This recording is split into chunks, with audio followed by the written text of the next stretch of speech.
কলা বাগানে আসলাম, কলা বড় হয়ে গেছে। কলা তো বেচা আরো দরকার, খদ্দের মধ্যে তো দেখিনি।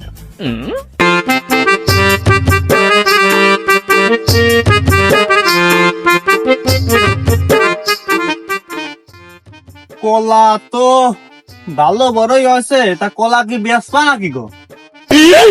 আরে বাপু, কি করছো তুমি? কলা বেচবো না মানে?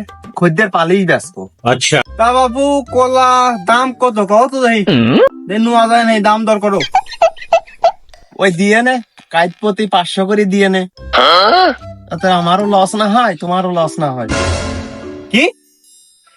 হ্যাঁ গো বাবু, তোমার কলার এত দাম নাহি? এত দাম চাচ্ছ? আবার লাভ আছে কথা কও। ই আমার সম্পূর্ণ লস। 500 টাকা করে কলা কিনে আমি কয় টাকা করে বেচবো কও তো? আরে বাবু, এ কি করছো তুমি? আমার এই কলা কি যে সে কলা নাকি? अच्छा। আমার এই কলার নাম ইলশে কলা। আমার এই কলা দিয়ে তরকারি রান্না করলি ইলিশ মাছের বাসনা কবি।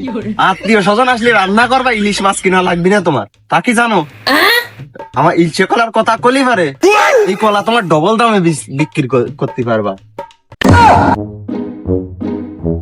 তোমার লাভ হবে,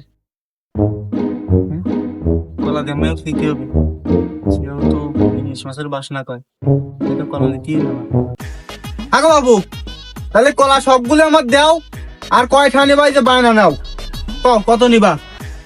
তুমি নাও, এই যে 100 টাকা বায়না নাও, আর কলা আমার দাও। A few moments later. শালার পাপড় মারিয়ে কলা তো বেশি নিছি, তারপরে যা হয় হবিয়ে নে।